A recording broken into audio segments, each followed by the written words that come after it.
नमस्कार दोस्तों, स्वागत है आपका आज के मुख्य समाचारों में। जी हां दोस्तों, आपको यहां पर देखने को मिलेंगी सुबह से लेकर शाम तक की तमाम बड़ी खबरें मुख्य समाचार ब्रेकिंग न्यूज अपडेट्स के रूप में। तो चलिए दोस्तों, जान लेते हैं आज की पहली बड़ी खबर। बांग्लादेश के चीफ एडवाइजर ने प्रधानमंत्री मोदी को फोन किया, हिंदुओं की सुरक्षा का भरोसा दिलाया। भारतीय विदेश मंत्रालय ने कहा वीजा सख्ती लागू रहेगी। जी हां दोस्तों, बांग्लादेश के चीफ एडवाइजर मोहम्मद यूसुफ ने प्रधानमंत्री नरेंद्र मोदी से फोन पर बातचीत की। मोहम्मद यूनिस ने बांग्लादेश में हिंदुओं और दूसरे अल्पसंख्यकों की सुरक्षा को लेकर प्रधानमंत्री मोदी को भरोसा दिलाया। बातचीत के दौरान मोदी ने कहा कि भारत बांग्लादेश में लोकतंत्र, स्थिरता और शांति की बहाली का समर्थन करता है। मोदी ने बातचीत को लेकर एक्स पर पोस्ट भी किया। दरअसल दोस्तों, प्रधानमंत्री मोदी ने 15 अगस्त को लाल किले से दिए भाषण में बांग्लादेशी हिंदुओं की सुरक्षा को लेकर चिंता जाहिर की थी। चलिए जान लेते हैं अगली खबर। पूर्व प्रधानमंत्री अटल बिहारी वाजपेयी की 6वीं पुण्यतिथि, राष्ट्रपति द्रौपदी मुर्मू, प्रधानमंत्री मोदी ने श्रद्धांजलि दी। अमित शाह बोले, उन्होंने देश की सेना और अर्थव्यवस्था को मजबूत किया।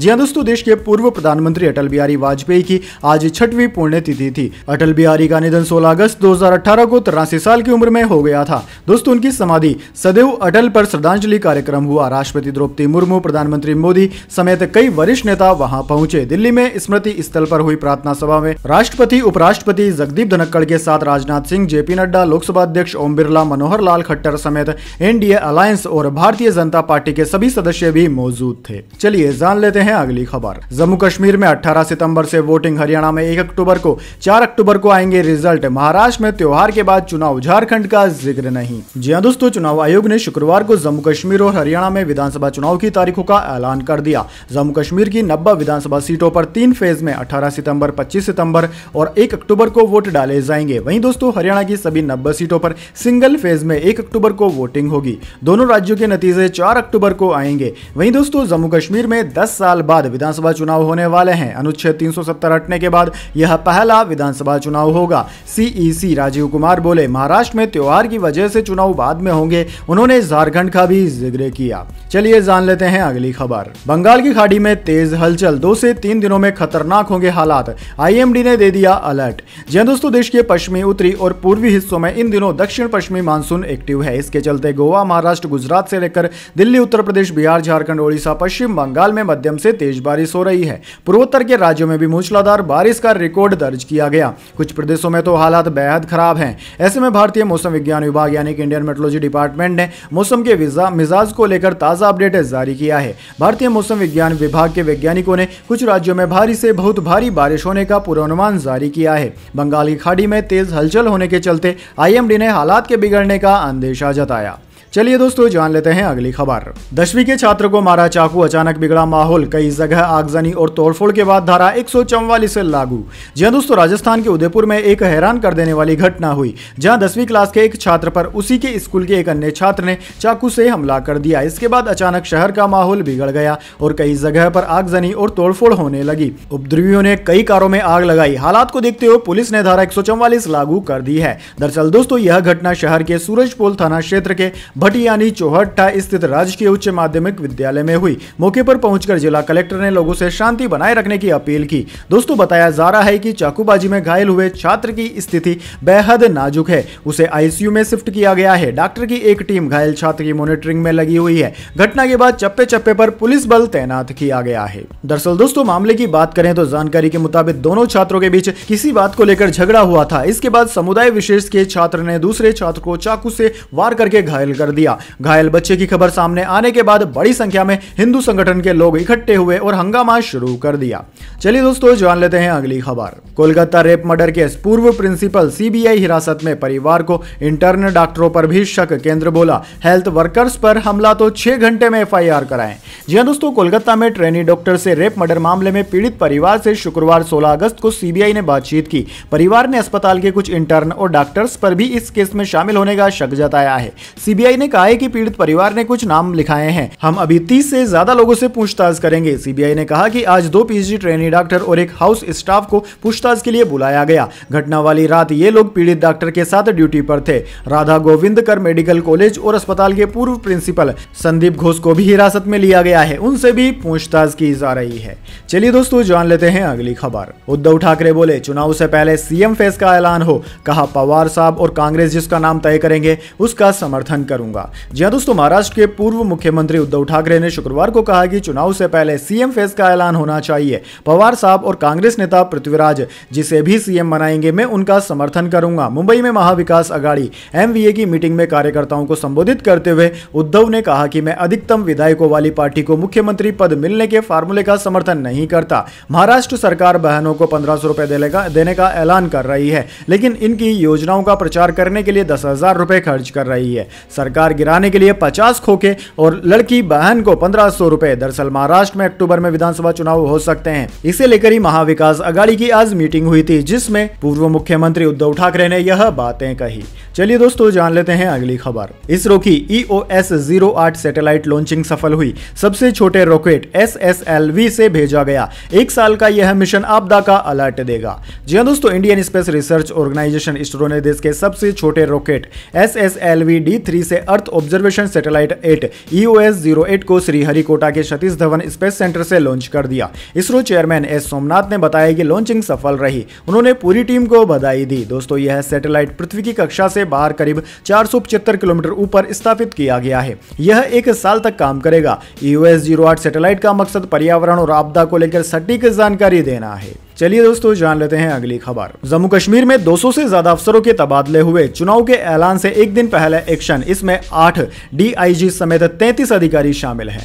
जी हां दोस्तों, जम्मू कश्मीर में विधानसभा चुनाव की तारीखों का ऐलान कर दिया गया। इससे ठीक एक दिन पहले पुलिस और सामान्य प्रशासन विभाग में बड़े पैमाने पर अफसरों का तबादला किया गया था। इन अधिकारियों की संख्या 200 से ज्यादा है। दरअसल दोस्तों, सुप्रीम कोर्ट के आदेश के मुताबिक जम्मू कश्मीर में 30 सितंबर से पहले विधानसभा चुनाव कराने हैं। इसलिए आयोग ने 31 जुलाई को केंद्र शासित प्रदेश प्रशासन से गृह जिलों में तैनात अधिकारियों का तबादला करने को कहा था। गुरुवार देर रात सामान्य प्रशासन विभाग ने तत्काल प्रभाव से 79 तबादलों का आदेश जारी कर दिया। इनमें पुंछ और बांदीपुरा जिले के डिप्टी कमिश्नर, सचिव, कमिश्नर, महानिदेशक, प्रबंध निदेशक और कई अन्य विभाग के निदेशक भी शामिल हैं। चलिए दोस्तों जान लेते हैं अगली खबर। झारखंड को मिलेगी 2005 से खनिज रॉयल्टी की बकाया राशि, केंद्र देगा 1,36,000 करोड़ रुपए, सुप्रीम कोर्ट का फैसला।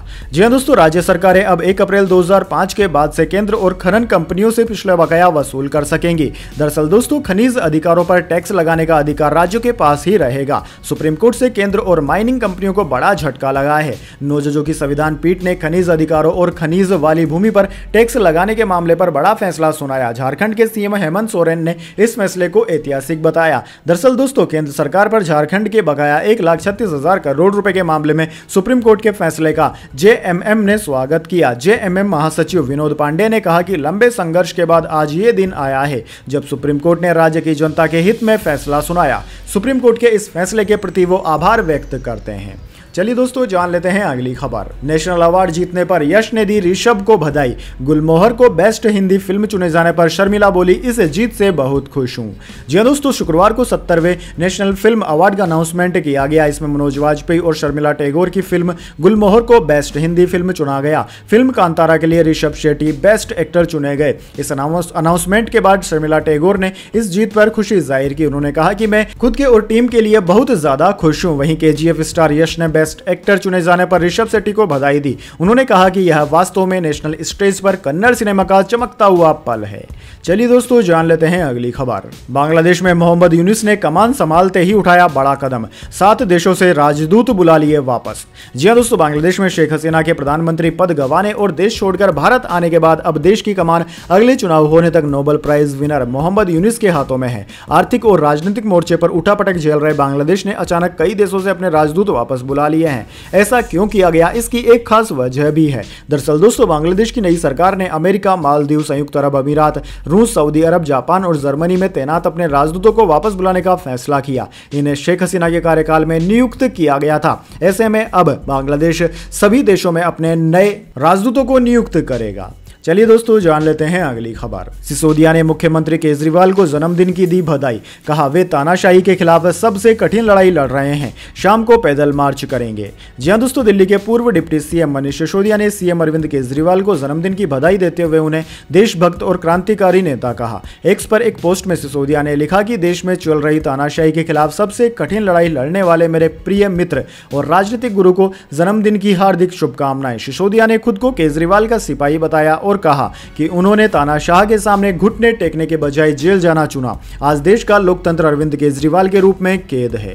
चलिए दोस्तों जान लेते हैं अगली खबर। कांग्रेस ने संविधान रक्षक अभियान किया लॉन्च, 3 लाख से अधिक लोग बने रक्षक, 100 दिनों में पूरा होगा प्लान।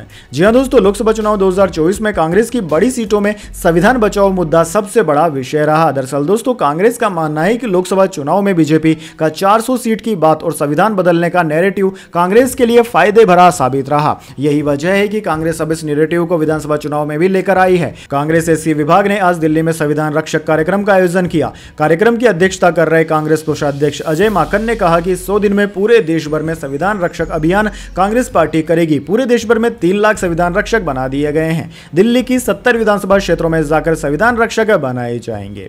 चलिए दोस्तों जान लेते हैं इसके बाद अगली बड़ी खबर, लेकिन उससे पहले मेरी आपसे एक छोटी सी रिक्वेस्ट है, अगर दोस्तों आपको अभी तक हमारी न्यूज पसंद आई है तो इसे एक छोटा सा लाइक जरूर दे दीजिए, और अगर आपको पसंद नहीं आई है तो बेशक आप डिसलाइक भी कर सकते हैं, लेकिन दोस्तों लाइक और डिसलाइक जरूर कीजिए, क्योंकि दोस्तों यही हमारी मेहनत का फल होता है और इसी से हमें पता चलता है कि आपको हमारी वीडियोस पसंद आ रही है या नहीं। तो चलिए दोस्तों जान लेते हैं अगली खबर। सेंसेक्स में 1330 अंकों की तेजी, यह 1.68% चढ़कर 80,436 पर बंद हुआ। निफ्टी भी 400 अंक चढ़ा, आईटी शेयर्स सबसे ज्यादा बढ़े। जी हां दोस्तों, हफ्ते के 5वें और आखिरी कारोबारी दिन यानी कि शुक्रवार को सेंसेक्स 1330 अंक यानी कि 1.68% की तेजी के साथ 80,436 के स्तर पर बंद हुआ। वहीं दोस्तों निफ्टी में भी करीब 400 अंक यानी कि 1.65% की तेजी रही और यह 24,541 के स्तर पर बंद हुआ। दोस्तों बाजार आज सुबह 800 से ज्यादा अंकों की तेजी के साथ खुला था, हालांकि बाद में इसमें 200 अंकों की गिरावट भी देखने को मिली। दोस्तों बात करें निफ्टी 50 के आज के टॉप लूजर और टॉप गेनर स्टॉक्स की, तो दोस्तों निफ्टी 50 के टॉप गेनर्स में आज विप्रो, टेक महिंद्रा और ग्रेसिम रहे, जबकि निफ्टी 50 के टॉप लूजर्स में डीवीएस लैब, एसबीआई लाइफ और डॉक्टर रेड्डीज रहे। चलिए दोस्तों जान लेते हैं अगली खबर। सोना 403 रुपए घटकर 70,390 पर आया। चांदी 734 रुपए बढ़कर 81,655 रुपए प्रति किलोग्राम पर बिक रही। जी दोस्तों, सोने की कीमतों में 16 अगस्त को गिरावट देखने को मिली। Indian bullion and jewellers association की वेबसाइट के मुताबिक शुक्रवार को 10 ग्राम 24 कैरेट सोने का भाव 403 रुपए घटकर 70,390 रुपए प्रति 10 ग्राम पर आ गया। बुधवार को इसके दाम 70,793 रुपए प्रति 10 ग्राम थे। वहीं दोस्तों दूसरी ओर चांदी 734 रुपए बढ़कर 81,655 रुपए प्रति किलोग्राम पर पहुंच गई। इससे एक दिन पहले बुधवार को चांदी 80,921 रुपए प्रति किलोग्राम पर थी। यानी कि दोस्तों इस साल सोना मई में 74,222 रुपए 10 ग्राम के ऑल टाइम हाई पर पहुंच चुका था। वहीं चांदी 29 मई को अपने ऑल टाइम हाई 94,280 रुपए प्रति किलोग्राम पर पहुंच गई थी। इससे लगभग 14,000 नीचे चांदी फिलहाल चल रही है। चलिए दोस्तों जान लेते हैं अगली खबर। चुनाव से पहले हरियाणा में बम्पर पुलिस भर्ती का ऐलान, 5,000 से ज्यादा लोगों को मिलेगी नौकरी। जी हां दोस्तों, हरियाणा विधानसभा चुनाव की तारीखों की घोषणा से ठीक पहले राज्य में बम्पर पुलिस भर्ती 2024 का नोटिफिकेशन जारी किया गया। हरियाणा कर्मचारी चयन आयोग HSSC ने शुक्रवार को हरियाणा पुलिस कांस्टेबल भर्ती 2024 का नोटिफिकेशन जारी किया। दरअसल दोस्तों जारी नोटिफिकेशन के अनुसार इस भर्ती अभियान के माध्यम से कुल मिलाकर 5,600 रिक्तियों को भराया जाएगा। 16 अगस्त को जारी हुए हरियाणा पुलिस कांस्टेबल भर्ती नोटिफिकेशन के अनुसार ऑनलाइन आवेदन 10 सितंबर 2024 से शुरू होंगे और 24 सितंबर 2024 रात को 12 बजे तक एप्लीकेशन फॉर्म्स आप भर सकते हैं। चलिए दोस्तों जान लेते हैं अगली खबर। नीना गुप्ता को 30 साल बाद मिला नेशनल अवार्ड। एक्ट्रेस बोली, जब कॉल आया तो यकीन ही नहीं हुआ। जी हां दोस्तों, फिल्म ऊंचाई में अपने रोल के लिए बेस्ट सपोर्टिंग एक्ट्रेस का नेशनल अवार्ड जीतने के बाद नीना गुप्ता 7वें आसमान पर है। उन्होंने 30 साल बाद यह सम्मान हासिल किया और उन्हें लगता है कि यह फिल्म इंडस्ट्री में उनकी कड़ी मेहनत का सही सम्मान है। शुक्रवार को 70वें राष्ट्रीय फिल्म पुरस्कारों की घोषणा की गई। दरअसल दोस्तों हिंदुस्तान टाइम्स से बातचीत में नीना ने माना कि यह खबर अभी तक लोगों के दिल में नहीं उतरी है। पुरस्कार मिलने की खबर मिलने के बाद अपनी पहले रिएक्शन को याद करते हुए नीना ने बताया कि ठीक है, मुझे यह खबर आधे घंटे पहले ही मिली और मुझे यह जानकर बहुत खुशी हुई। फिर मैंने एक ब्रेक लिया और अपने मैनेजर से इसे दोबारा जांचने के लिए कहा, बस कंफर्म करने के लिए कहा। उसके बाद मैं इस खबर से वाकई बहुत खुश और भावुक हो गई। मैं इसे लेकर बहुत एक्साइटेड हूं। सभी दूसरे विनर्स के बीच अपना नाम पढ़ना वाकई बहुत अच्छा लगा। चलिए दोस्तों जान लेते हैं अगली खबर। ओला इलेक्ट्रिक का शेयर 20% चढ़कर 133 पर पहुंचा। HSBC ने 140 का टारगेट दिया। कल ओला ने बाइक्स लॉन्च की थी। जी हां दोस्तों, ओला इलेक्ट्रिक बाइक्स लॉन्च के बाद अब आज उसके शेयर में 20% की तेजी रही, 133 रुपए पर पहुंच गया। ओला के शेयर को ब्रोकरेज फर्म HSBC से पहली बाय रेटिंग भी मिली है। ओला ने 15 अगस्त को अपनी पहली इलेक्ट्रिक बाइक रोस्टर लॉन्च की थी। दरअसल दोस्तों कंपनी ने अपने एनुअल इवेंट संकल्प 2024 में बाइक के 3 मॉडल लॉन्च किए। वहीं दोस्तों आपको बता दें, ओला के शेयर का इशू प्राइस 76 रुपए था। तब से लेकर अभी तक ये शेयर करीब 75% बढ़ चुका है, यानी कि लगभग डबल होने ही वाला है। वहीं HSBC ने बाय रेटिंग के साथ इसे 140 रुपए का टारगेट भी दे दिया है। चलिए दोस्तों जान लेते हैं अगली खबर। देश का मानसून ट्रैकर SDRF ने केदारनाथ रूट पर 16 दिन से मलबे में दबे 3 शव निकाले। उत्तर प्रदेश के 250 गांवों में बाढ़। जी हां दोस्तों, भीषण बारिश का प्रकोप झेल रहे उत्तराखंड के केदारनाथ में 16 दिन से मलबे में दबे शव SDRF ने गुरुवार को निकाले। 31 जुलाई को बादल फटने के बाद यहां करीब 15,000 लोग फंस गए थे। डिस्ट्रिक्ट डिजास्टर मैनेजमेंट अधिकारी ने बताया कि सर्च ऑपरेशन अभी भी चल रहा है। मलबे में दबे कुछ और शव भी मिल सकते हैं। उधर दोस्तों उत्तर प्रदेश में तेज बारिश से 15 जिलों में बाढ़ जैसी स्थिति बनी हुई है। लखीमपुर खीरी के 250 गांवों में पानी भर चुका है। इससे 2.5 लाख लोग प्रभावित हो गए हैं। उधर दोस्तों राजस्थान में भी बूंदी के हिंडोली में 9 इंच तक बरसात के बाद बाढ़ के हालात हो गए। आज शुक्रवार को भीलवाड़ा और जोधपुर में स्कूलों की छुट्टियां कर दी गई है। वहीं दोस्तों बात करें भारतीय मौसम विज्ञान विभाग की ओर से जारी की गई अगले 24 घंटे की चेतावनी की, तो दोस्तों भारतीय मौसम विज्ञान विभाग के मुताबिक 17 अगस्त को राजस्थान, जम्मू कश्मीर, उत्तराखंड, उत्तर प्रदेश, हिमाचल प्रदेश, छत्तीसगढ़, पश्चिम बंगाल, बिहार, नागालैंड, मणिपुर, मिजोरम, त्रिपुरा, झारखंड, ओडिशा,